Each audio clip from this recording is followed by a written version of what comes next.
they switched formation. And we didn't expect that. And we during the first half we managed to try different things. But I think after reviewing the tape at halftime of the first half, some of the clips them attacking, I think we did a good job changing the formation and changing the way that we were pressing and we were attacking, and it helped us. It helped us a lot. And in the second half, I think we did a better job, and we also had the opportunity to score 2 goals and also some dangerous counterattacks. Well, welcome everyone to Afterburn Soccer Show. Excited to have you on here on this great evening. Long weekend for some, as 4th of July is tomorrow, a holiday, and folks are going to maybe celebrate, cook out, grill, and do all that stuff. And celebrate a little freedom, and celebrate too that the United States men's national team has advanced in the Gold Cup. And praise Jesus for that hat trick. What a performance. We'll get to that. But of course, we're going to start with FC Dallas, and we'll get to a little North Texas, and we'll take your comments and questions live. But of course, I'm Nathan Hill. You can follow me at Nathan J. Hill on Twitter. And with me, welcome back, is Ishmael Belcora. He's been out of pocket for a bit. You can follow him at Belcora Isma on Twitter. Welcome back, Ishmael. Thank you for having me back. It's good to be back in the States. We may have Jose join us in a minute, but we'll see. We'll see what state he's in, if he can join us. We have plenty of clips tonight, post-game reaction from Nico about this big win as FC Dallas beats Los Angeles FC at home 2-0. We also have a clip a little bit about DC United coming up tomorrow. A little bit from Bernard Kamungo on that huge goal, and some notes from Javier Cano, head coach of North Texas, as they got 2 points from their weekend match against LAFC 2 at home.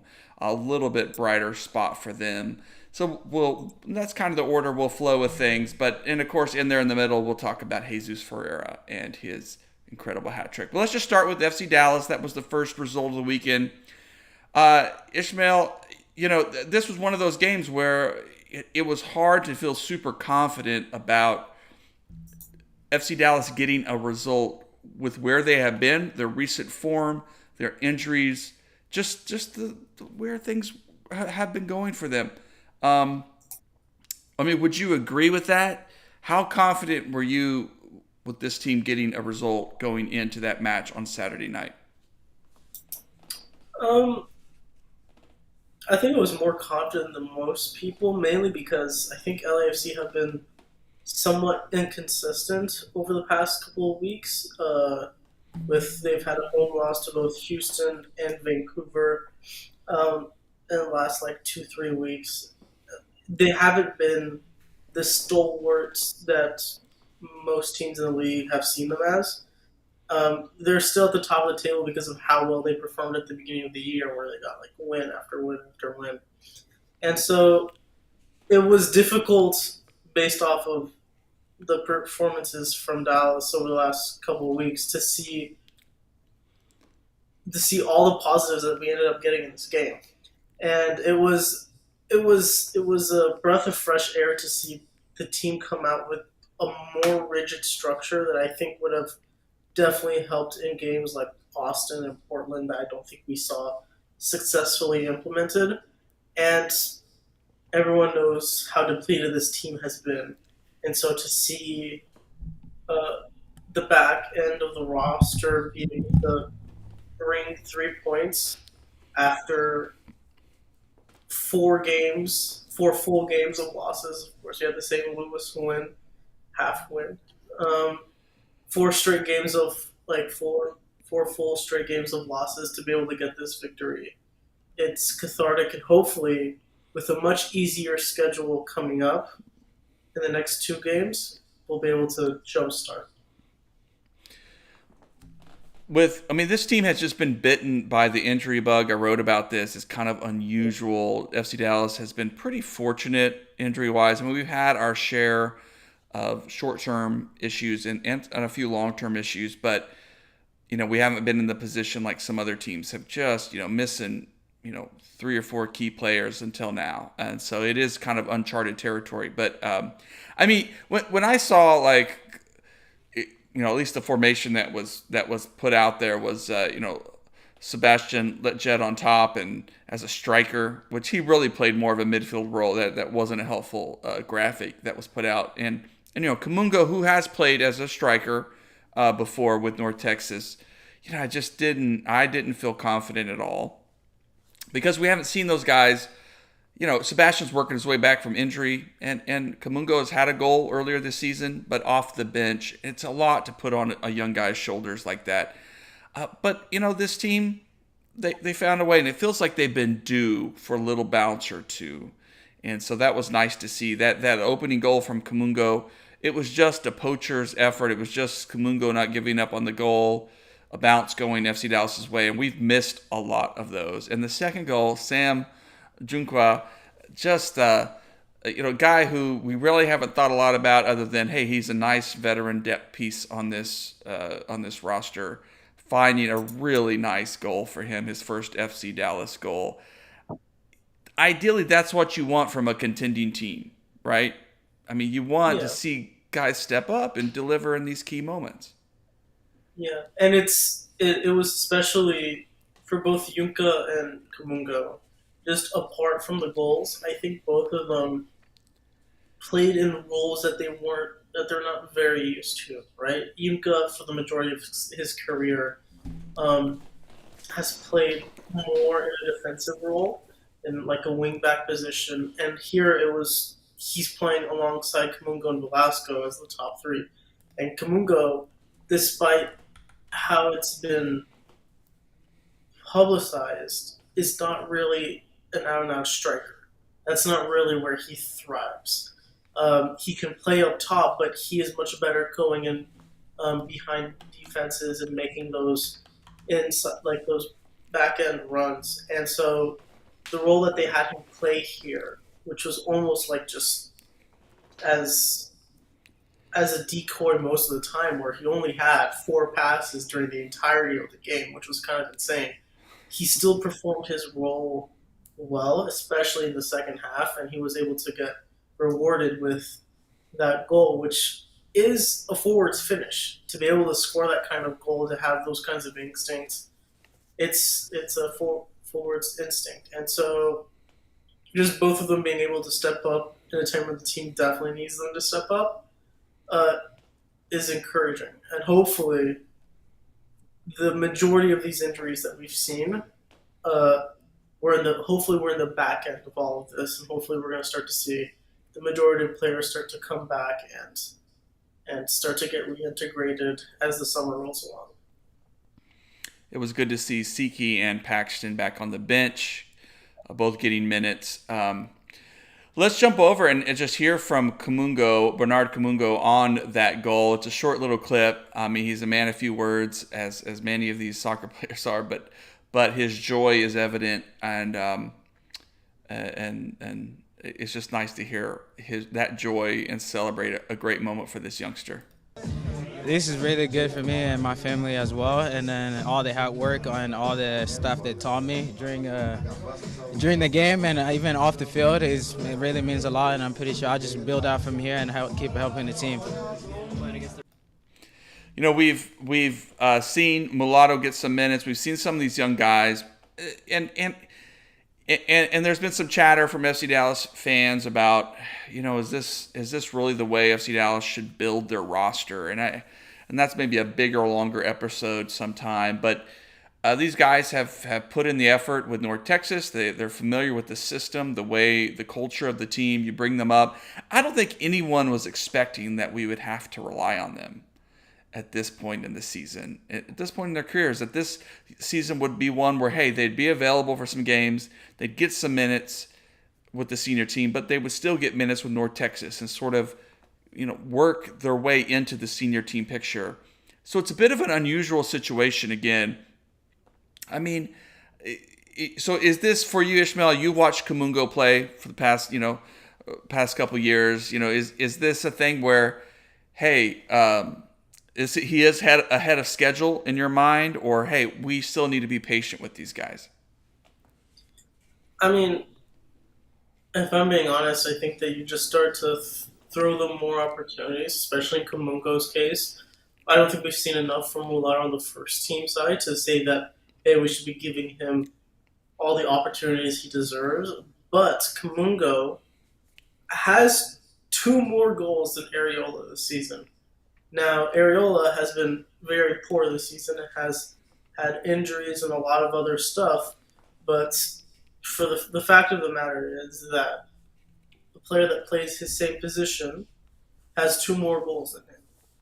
I think Obrion's around either two goals or I don't think he even has goals. I don't think Obrion has any goals either. And so it's not that's not a blanket statement to say that Kamungo is better, but it is saying that as long as he continues to perform, Kamungo deserves to get these opportunities to keep growing. And I mean, especially now when there's so many injuries, this is the best time to have him play as much as possible. Well, Hyder does have 2 goals. Oh, I lost you on the screen there. I don't know what happened there. Hyder does have 2 goals, yeah. So that's been a positive from him. And then he was a scratch in this game because of personal reasons. I tried to kind of get a sense of what that was about, and we don't have a clue yet right now. There was some talk about a green card, but he was in Frisco. So, we'll see how that kind of shakes out. I'm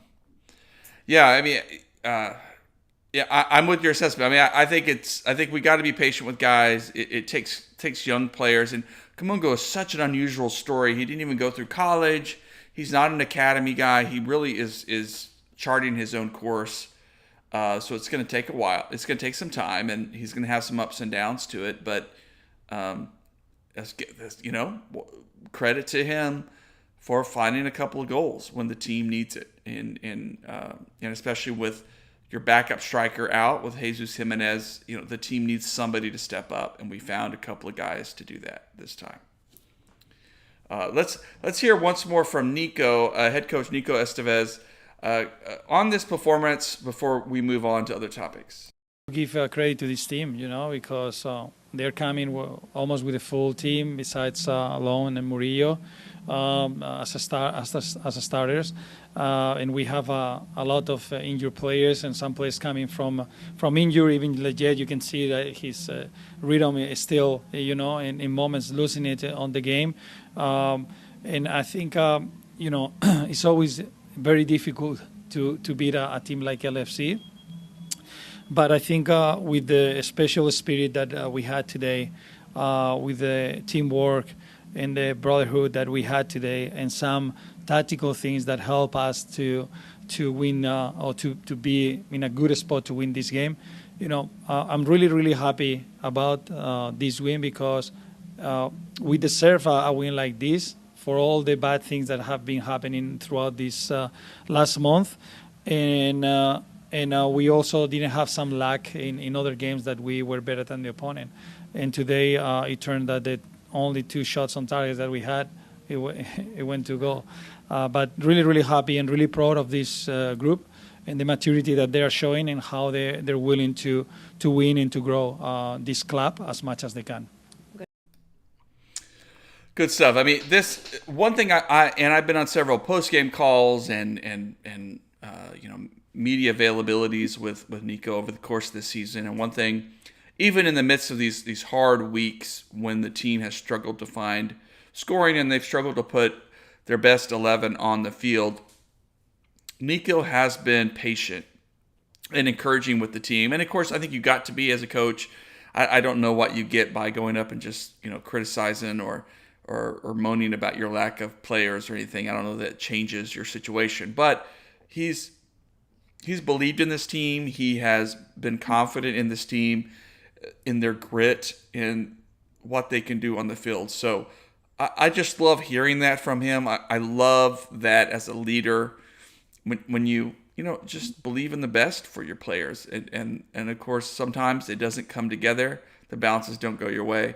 And sometimes it all comes together and you get a huge result, and it's just something to build on and change the direction of your season. So a big thing. And of course, meanwhile, on the national stage, the Gold Cup is going on, and Jesus Ferreira is just lighting it up. He is just dominating. In fact, here's a live look right now at the Trinidad and Tobago head coach. Back-to-back hat tricks. Back-to-back hat tricks. Trinidad and Tobago coach, after that third goal from Jesus, he was not feeling it. I'm going to throw up some of. I do have some highlights. I was able to pull that up from this game. Let's just talk about this performance. He had essentially an assist in his first match, a hat trick in his second.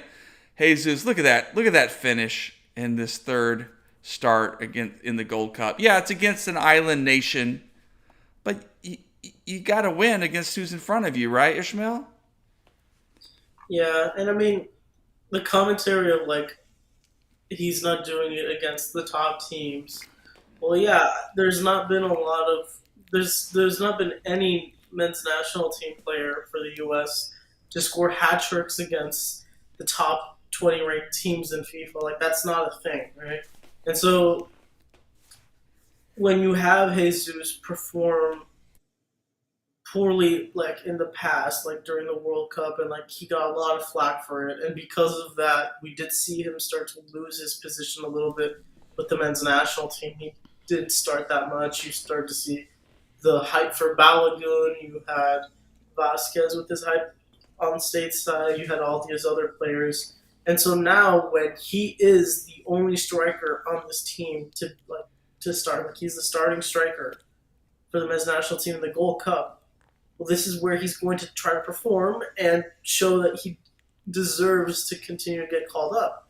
And he's doing that and more. And so the constant ridicule that he's getting is kind of hilarious, because these are the same people that don't want him to play against top European sides. Mm-hmm. So like here he is doing it against the nobodies and getting hat tricks. And so again, he's showing that he might not deserve the starting spot if we pull up against England tomorrow, but he deserves to be in that conversation. It's not just a black and white decision. And it's always good to see him in good form, because you can tell he enjoys himself. After that first goal, he's smiling.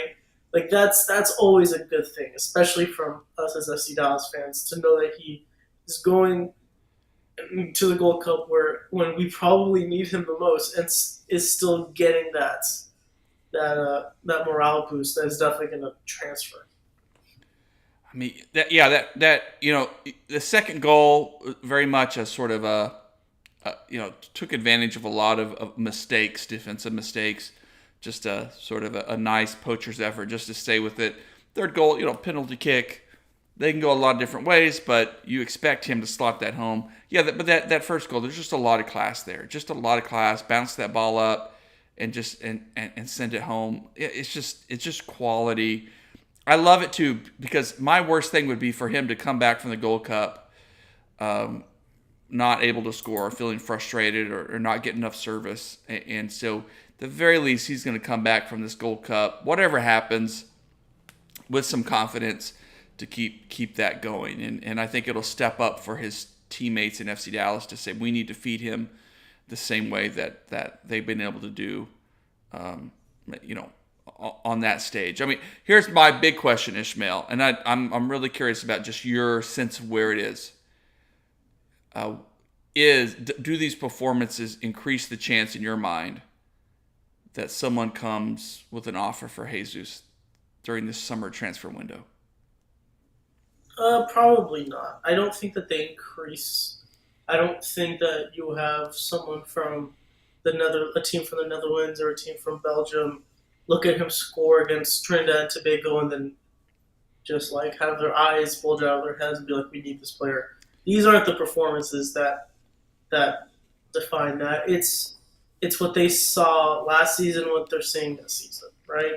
He's not as prolific as he was last year, but he's still scoring goals this year for FC Dallas. And so you have teams scouting him day in, day out. Now, this definitely doesn't hurt. I feel like if he went to the Gold Cup and did absolutely nothing and was starting and did absolutely nothing, it would have probably hurt his stock. But the goals are probably not improving the stock to a massive point where he's going to leave in the summer. I do think that he will probably leave this winter, mainly because he wants to be on that Copa America team. Not the Copa, yeah, I think that's the Copa America that's coming next year. He wants to be on that team for the men's national team, and so I do think he leaves in the winter just because of that. But I don't think PSV, for example, looks at this game and they're like, yeah, I'm convinced. I don't think that these are the games that do that. Mm-hmm, mm-hmm. Maybe the semifinals and the final, if the U.S. get there and he's still scoring goals, there will definitely be something that perks the eyes of someone in Europe. Well, and the other kind of out there thought, although I don't think it's a strong one, is Liga MX. I can't say it, MX. Like someone from there. I know there's been interest before in him in the past, some historic interest in, but I don't know that they have the finances to pull off a deal that would make sense for FC Dallas, and especially with him as such a focal point for the offense for FC Dallas. It's just like, why would you sell him? I mean, it would have to be a deal that you couldn't turn down, or maybe a deal with a loan back or something. But it's fun to watch. It's fun to think about it. I don't know if it will silence his critics who just are convinced that Jesus is just a MLS tier striker. But you score. You got to score goals. I mean, if you start the game as a striker, you don't score goals. I don't care how talented you are. Like, you got to score. You got to put the ball in the back of the net, and he is doing that. He is definitely doing that. Yeah. Well, I mean, when it comes to FC Dallas and their decision on, definitely Jesus is going to leave at some point before the 2026 World Cup, right? That's almost 100% a given. And so for Dallas, the decision comes to a tipping point of, you have to sell when he is most informed and when he most wants to go, right? If you start keeping him past that point, you start getting a Castillo kind of situation, right? And this team knows this. And the FC Dallas front office knows this. So probably you don't want to sell him this summer, but I could see a realistic scenario where after performing well at this Gold Cup, and then maybe he performs well in the Leagues Cup, which definitely has more international eyes on it, and then he performs well for the rest of the season, and ends the year in total with both men's national team, FC Dallas League, and FC Dallas Leagues Cup, ends with 30 goals, 35 goals throughout the entire year. That's enough of a raise stock where I think FC Dallas could ask someone in Europe for 15 to 20 million, which is probably what they're wanting at this point. So I don't think it happens in July or August, but probably will happen in December, January. By the way, here on the show, I'm going to be trying to develop some little sound clips that we can toss in at different moments, little drops that make the show a little more lively. Back-to-back hat tricks. Just have some fun with, and of course I got the classic. What's the point? What are we doing? What's the point? All right, good old classic. And of course. And by the way, I love your podcast. I was listening. Thank you, Javi Cano, head coach of North Texas, gives us a nice transition there as North Texas SC on Sunday welcomed LAFC 2 to town. LAFC 2 is the worst team in the Western Conference. But with the way North Texas SC has been playing, they've been dropping points. They have settled for draws and played some valiant draws in places. Lost several penalty kicks in a row. It's just not been. It's been a very young team struggling to find their form, to find consistency. And head coach Javi Cano, again, credit to him. He's been positive. He believes in his players. He celebrates his players. and he trusts his players that they're going to figure things out. He's been very patient, and also been, aware that there's been a little bad luck in some of these games. Well, they experienced that again. They went up 1 goal, assisted by Hope Aveyevu, just a great sub in the second half as he works back to fitness. And unfortunately, LAFC2 equalized. Then you had a great breakaway with Pablo Torres getting his first goal of his MLS Next Pro career. And then a late goal, a shot from way outside of the box. It just flew in. It just flew in. It was one of those kinds of lucks, bit of bounce, bit of a luck, bit of an unfortunate stretch for North Texas. So they had to settle for a draw, but for once they broke the streak of their penalty kick shootout losses. Were able to come up clutch. Let's hear head coach Javi Cano after the game. We know the LAFC is a team who love the ball, So like we let the central backs a little bit to have the possession and they need to try the decision. We started with a kind of pressing. Later we modified a little bit. We were a little bit time where they arrived to the last third, but no dangerous things. So I think I remember just 1 or 2 times that they just touched the box on those actions. They have some shooting and deflecting, but nothing dangerous. So like the idea is to don't get exposed, like we knew like they want to try to play on the pocket with Christopher Jaime and the other midfielder. They want to try to put the wingers very, very wide to try to create those intervals between central backs. So we try to avoid this. And we were running a lot. We were running a lot because we detect our distance between lines, between the defense, midfielder, and forwards, they were very high. When we launched the pressing, we were just stretching the team. So we were defending in very big space, and this is hard when you have an opponent very good with the ball. So in the second half, we try to change it. All right, and well, I mean, we scored 2, they scored 2, and again, and it was unlucky. This second goal deflected, second action, and we were so close. But finally, we break the course. You hear head coach Javi talking about the X's and O's of that game, which I do find fascinating. The North Texas wasn't very effective in the first half. They were defensively solid. They were organized enough to keep LAFC2 from scoring, but couldn't quite generate as many opportunities as they wanted, though they did generate a couple. But the second half, things kind of turned around for them, and they were able to get some positives going. I mean, Ishmael, I don't know how much when you're away, you were able to follow North Texas, with the senior team. Oh, here comes Jose. All right, there he is. Well, we got a side shot for you, buddy. Okay. Can you hear us, Jose? You guys hear me? Yep. Okay, sorry, I gotta change computers. Computer monitors. Well, we welcome to the show Jose Carmona at El Chico Carmona on Twitter. Enjoying a day off, I believe, right, Jose? That's right. I actually just got back from a cookout. I thought I'd be back earlier, but okay, no problem. Well, and we'd already talked about FC Dallas. We talked a little bit about Jesus and the United States men's national team, and we can certainly circle back just a bit if you want to add some things, Jose. But right now we're talking about, we just listened to Javi Cano talk about this North Texas game against LAFC2.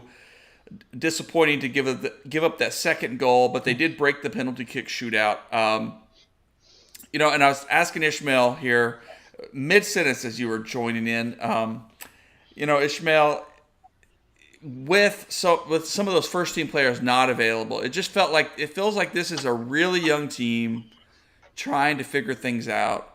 And I think in professional soccer, as much as you want to play your kids, and I'm a big proponent of that, some of these results we've seen the downside of that. We've seen that lack of concentration, the ability to close out the games, the nervousness, just those little mistakes that can do you in. I mean, is that your take, Ishmael, from how you've been following North Texas so far this season?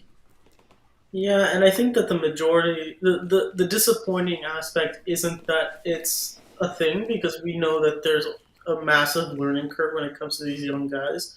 But I think what is disappointing is that the core group of players that we've seen week in and week out, which is again not too many. There's a lot of turnaround in this team, but the core players that we see week in week out uh, keep making those same like brain fart mistakes that end up leading to these things. And like you want to see those players grow.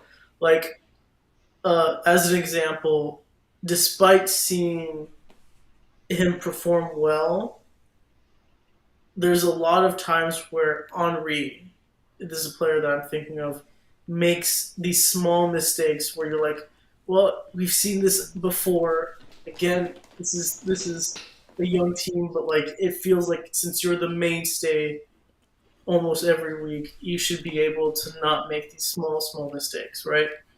And so the next couple of weeks are going to be very difficult because they go on the road to Tacoma. They play KC and Timbers, and these are good teams, right? And you go also to Houston, and these are good teams. And it legitimately feels that a lot of these games where they've lost have been games where it's just one mistake, and this is what you get when you have a young team. It's just I hope that like this core group of players, I'm just hoping that over the next 2 months as the season ends, we see a little bit more consistency from those like 4 or 5 guys. That's the main thing I'm looking at as the season ends in September. Yeah. Jose, I mean, were you able to catch up on this North Texas match? And Yeah, we're seeing, what we're seeing is the same thing, like Ishmael said, but it's not that they're making these little mistakes. It's when they're making them. They've lost out on 3 points multiple times because they've given up that late goal, and they did it again shortly after they had taken up the 2-1 lead, and this is playing the full match and keeping your composure for the entire duration. We haven't seen that. I will say that there has been a slight improvement from the beginning of the year when they were just losing games, and now instead of losing games, they're at least eking out draws, and then they're eking out draws and losing the shootouts. So now they've actually eked out a draw and won the shootout. So the progress we're seeing is slight. And you know what? The problems with this team's began very early in the season. Um, uh, I want to say that this team was planning on having Tariq Scott be their main striker for the year, and that his loss is a significant loss for this team because mainly because the foreign loanees and stuff that they brought in haven't been up to par. They've uh, it's not maybe not that they've been up to par, but they haven't gelled uh, into the team. The stuff we used to see in MLS where you get foreign players and they they struggle.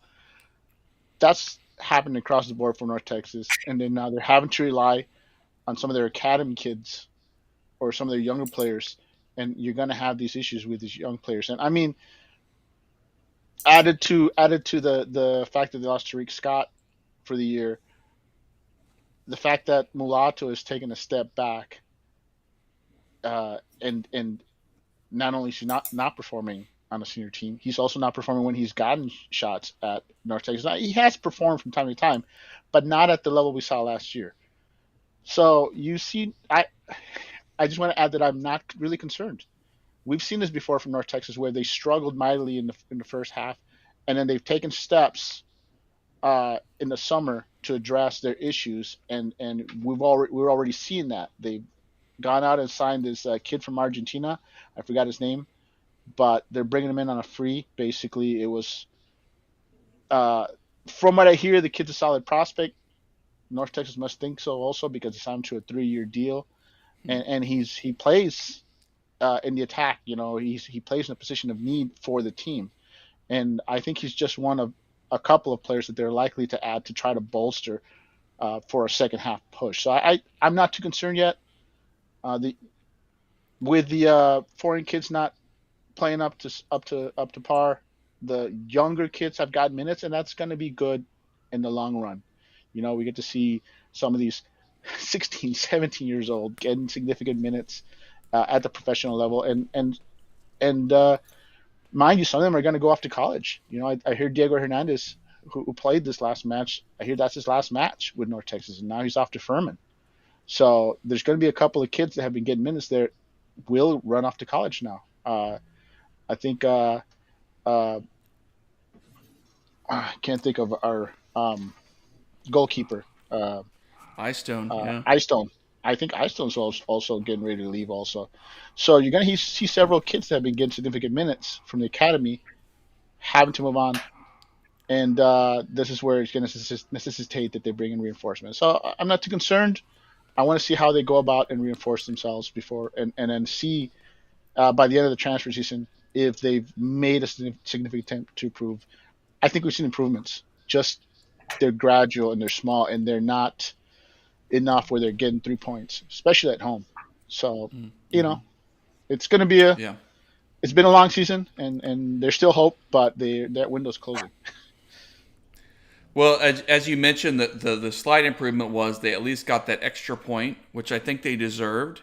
Antonio Ferreira came up with a nice save on a pretty weak shot from LFC2, and then Tyshawn Rose able to finish off the PK shootout. So they at least came away 2 points to the 1 for LAFC2. I asked Coach Cano in the postgame, just like, what did you say to the kids? Because when you have a bad result, I imagine this coaches think about, what can I say to the players to settle them down, to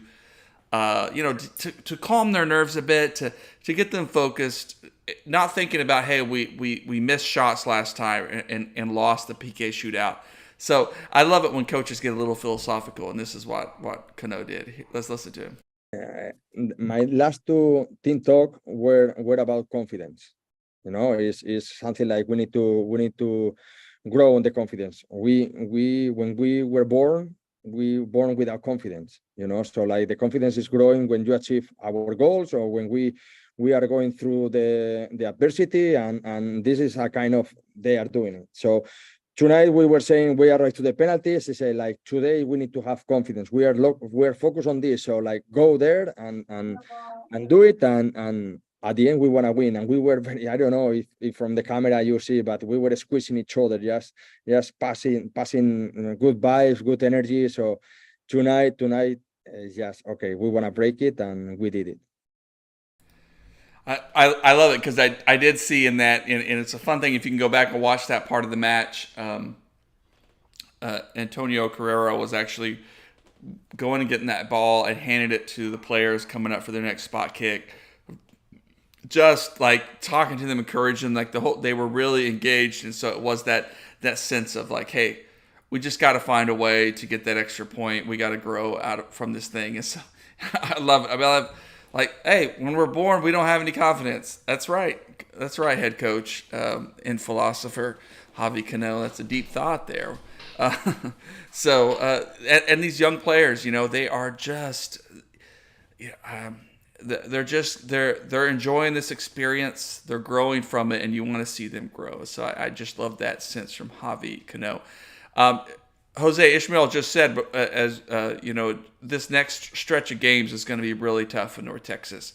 I guess with where they are right now, and one thing Coach Cano has said a couple of times is that, hey, a couple of wins and they're right back in the playoff picture. It's a densely packed Western Conference, just like in Major League Soccer. But, do you think North Texas is going to be in the playoff picture come the end of the season? The way they're playing right now, no. But like I said, I expect reinforcements to arrive. Carl Saint's coming back from his international duty, and that's going to be a huge boost for the defense. He's missed significant games with North Texas, and not just through international duties, but injuries and whatnot. And having him back will at least help bolster that defense. And maybe we don't see that last minute collapse that we keep seeing over and over. That's just something that they have to figure out. They have to You're starting to see certain players, lock down their positions. Rose is locked down the left back. Henry is almost always a starter. Carrera, but your right back and your other center back positions haven't been sorted. And Carl Saints missed enough time that some younger players have had to play in his spot. So getting Saint back, anchoring that position, and slowly but surely you're seeing the team basically it's taking them a full this whole time to basically find who their best performers are. You know, so I think we'll like I said I think we'll find out once the transfer window is over how they reinforce who they get back if this team will be a playoff team or not. Right now they're not. They're simply not performing at that level. They're not getting the wins at home that they used to get. They used to this. They used to have one of the best home advantages, and we haven't seen that this season, and that's a concern. LAFC, regardless, even though they got the 2 points, that should have been 3 points at home against basically the worst team in the Western Conference, which, by the way, North Texas isn't too far ahead of them, which that tells you how much they've struggled, and like I said, they're starting to gel. They're starting to come together, and the reinforcements and how they incorporate it, and if the kids continue to play improved ball, will determine if they can go on the run because they're gonna have to make a run if they're serious about making the playoffs. Yeah, and it's again the reason why we always want them in the playoffs. It's not because we want them to win or anything. It's that these kinds of games, when it comes to a playoff game in comparison to a league game, is the kind of game where these kinds of players grow, and these kinds of experiences change them for better or for worse. And so those are the kinds of experiences that you do want a player like Henry to have, or a player like Ferreira to have. These players, or a player like Rose to have. These players that are mainstays, and are those players that we're looking at maybe going up into the first team at some point in the next year or so. You want to see these performances in these kinds of higher stake games, right? A game against LAFC where a draw means nothing because you end up going to a shootout is not comparable to a game that will determine whether or not you keep going, right? And so just to make the run to get them into these situations is super important. And so if they're able to do that, those kinds of playoff games are going to be super important to see whether or not these players can go up to the first team or not. Because at least during this season, there haven't been a lot of players that have performed at the level of Kamungo or Morlato from last year, where you're like, oh, they definitely need that chance next year. Yeah, and you want those high pressure situation games. Those are the ones that pay off, and guaranteed matches against the better teams in a watered down league, really, and you want those. Do you want that pressure situation? That's where the kids are going to learn. That's where they're going to grow, and that's where you got to get to. Mm-hmm. Well, good stuff. By the way, I just got, I believe, just breaking news here. A live image of United States men's national team Twitter fan base as Jesus Ferreira scores another hat trick. Back-to-back hat tricks. All right, it's my silliness. That's actually Trinidad and Tobago head coach. I love it. I'm gonna play it again. Back-to-back hat tricks. Just because that is the attitude of a lot of the U.S. fan base. Who I don't know what's going on with that Twitter fan base. I just don't get it. You want your team to win, let them win. You want players to do well, but I guess for some, no, I want guys to suck. I don't know. I don't get it. I enjoy watching people be stupid online sometimes, especially when it's so stupid it really doesn't matter. It's just like, it's entertaining to see people lose their minds over something that is, for all intents and purposes, good, and just seeing them like go insane is very entertaining. And my problem with the toxic Twitter people is that they infect the casuals who don't really know too much, who may follow some of them because they are supposed to be the knowledgeable people. And so there's some casuals that are simply repeating what these guys are telling them, like, because they don't know better.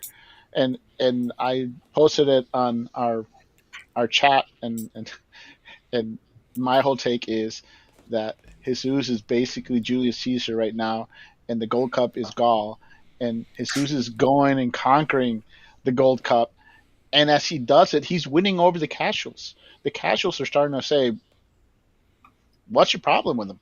The hardcore guys are still like, he doesn't play Europe, and whatever excuse they keep moving the goalposts. Uh, all Jesus can do is score. And honestly, I guarantee you, if this U.S. team doesn't win the Gold Cup, they're just gonna pretend like it never happened. Like, they're going to basically use that. They're gonna use that as an excuse. They'll somehow blame that on Berhalter, and then they'll blame it on Jesus. And let's face it, though, my whole take on this team is really the guys that have played with the A team, whether Turner and Ferreira, are the guys carrying this team. The best player right now on the roster is Jesus. And I know people are like, some people are still giving me the Vasquez is better, he should play more minutes. Vasquez is getting minutes. He's just not scoring at the clip that Ferreira is. Right. Vasquez is getting significant minutes. He's not getting as much minutes as Ferreira, but he's not scoring at the same clip, and he's playing the same opponents. And he's playing against tired legs when he's come in, where you think would give him a boost. So I'm just, like I said, people keep moving the goalposts. I'm excited that the team is doing, but honestly, this team is going to go as far as Jesus takes them, really, because I know everyone's talking about, he scored 3 against Trinidad and Tobago, blah, blah, blah. But my recollection of that game is that our wings played horrible. Sendejas and Roldan on the wings, they did not have very good games. They had moments, but for the better part of the game, they struggled combined. And then so you got Jesus, who's basically, having to work with that on a team that, let's face it, is built around our wing players, really. And when they're struggling and your guy's still scoring, regardless of the opponent, that's something. Honestly, that's my concern going out of the group stage, is the play of the wings. It has to be better. Mm-hmm. Those are the guys that should be playing better against this level of opposition, and they're not. And Jesus, whatever you think of him, Jesus has performed and deserves to get a call back with a better team. I don't care where you place him. The bottom line is, you were given a spot, you performed. Reynolds has performed. Jones has performed. Busio, Caldwell. There's several players that Mihailovic that have performed, and if they're performing, forget the level of position. They're basically saying, "Hey, we performed at this level. Their name should be in the hat to be given a shot at the next tournament." Yeah. That's all you want to see.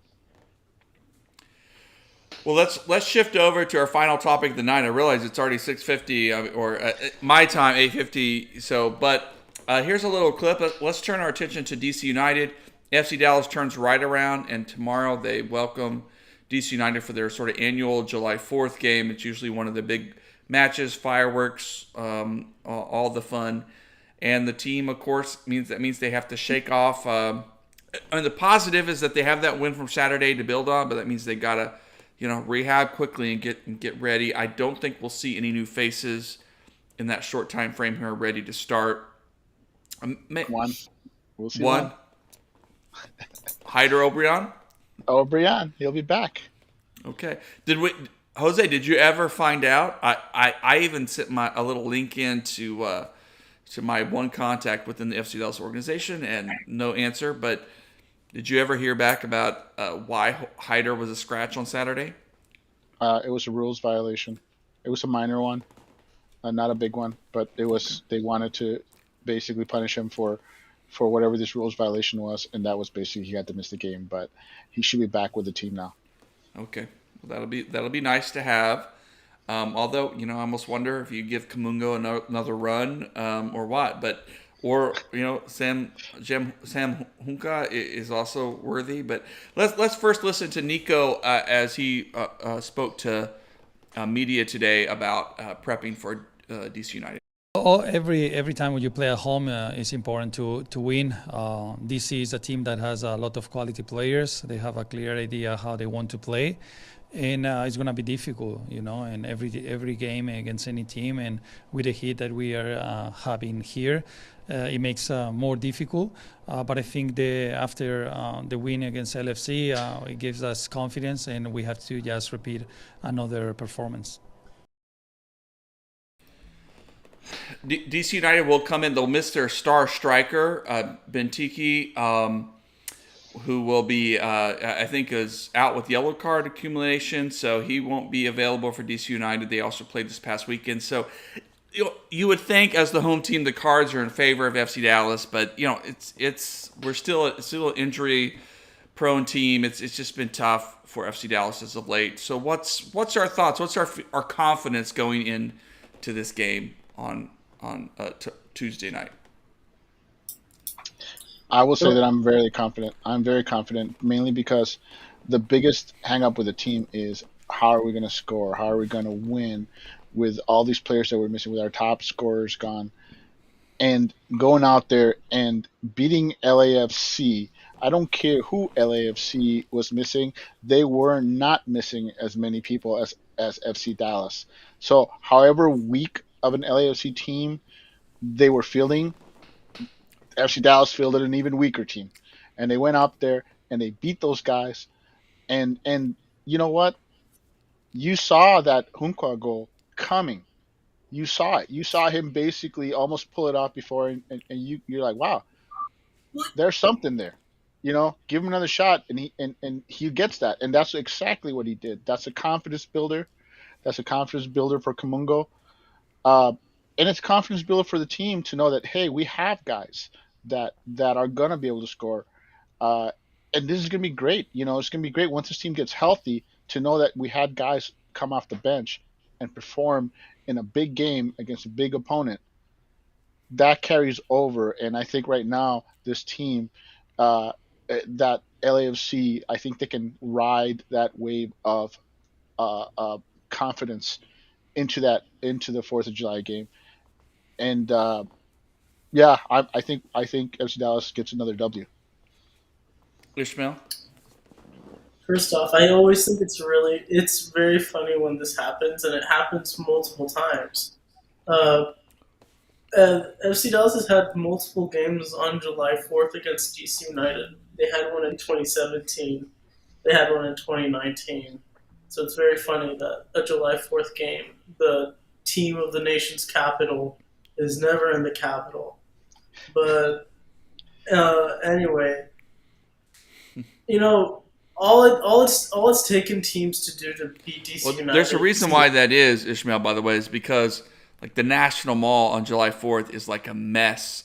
There's a big concert. So if they had a DC game too, it'd be a traffic nightmare. So it's kind of smart, But anyway, go ahead. Anyway, teams over the last couple of weeks have shown that the way to beat DC United is simply to chip Tyler Miller, because they have the team sets up where the defensive line for their defense is always super high to involve them in the possession of play, right? And because of that, Tyler Miller steps up as well. That's why you have that insane goal from Pablo Ruiz. And I think Zelarayan also scored one from long range. They just keep chipping Tyler Miller, right? I think when it comes to the way that DC sets up, it's very unique.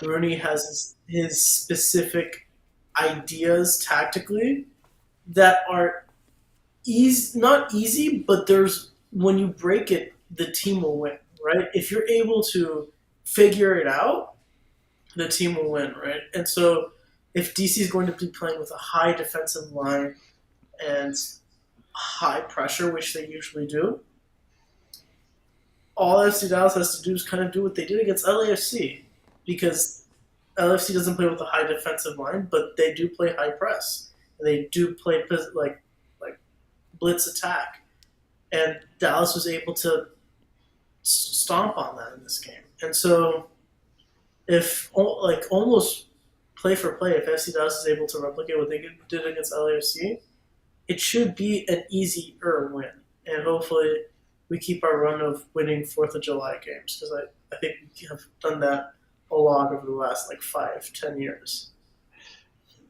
And if FC Dallas manages to win, they'll be in 4th place. So Yeah, they're hovering around there. Kind of making that spot there. Yeah. Marcin has got 50 on fire versus DC United. Okay. All right. Different pod. That's Marcin. Is my brother-in-law. He's just trying to be funny. He's just messing with us. That's good though. Yeah. But yeah, and by the way, Tyler Miller, DC United goalkeeper, who's also going to be with the All-Star team because I guess Rooney's coaching it. Got it. Talk about. I guess pause doesn't exist at all in any capacity. It is soccer. You're right. You're right. But yeah, I think talk about again, United States men's national team Twitter talking about Greg has his guys. Well, Rooney I guess evidently has his guys too. So he's every manager has their guys. How did Benteke get the All-Star? What has Benteke done this year? Yeah, I mean, he's had a moment or two. I mean, I don't. I'm okay with Paz not being at the MLS All-Star game, because then he can go spend time with his hot girlfriend. Give that woman some attention. Well, good. Well, let's leave it there. It's almost been an hour show. I mean, but we have missed a few episodes. We just had just busy schedules, and I'm actually doing the show in a new location in my garage. And I'm realizing it's going to be a little warm in here during the California summer. So we'll adjust. We'll figure it out. But anyway, Ishmael, Jose, thanks for being on tonight. Hope you have a safe 4th of July. Yeah. Thanks. Have a safe 4th of July, everyone. Back to drinking. See you guys. Yeah. Be safe, everyone. Of course, check out the website at afterburn.soccer for your latest news. Been trying to post some good clips, some interesting insights in North Texas and FC Dallas and others, and so I hope you will subscribe, even for free. 'Cause actually, most of our stuff is for free. And hey, go FC Dallas. Let's do it. All right. Good night, everybody.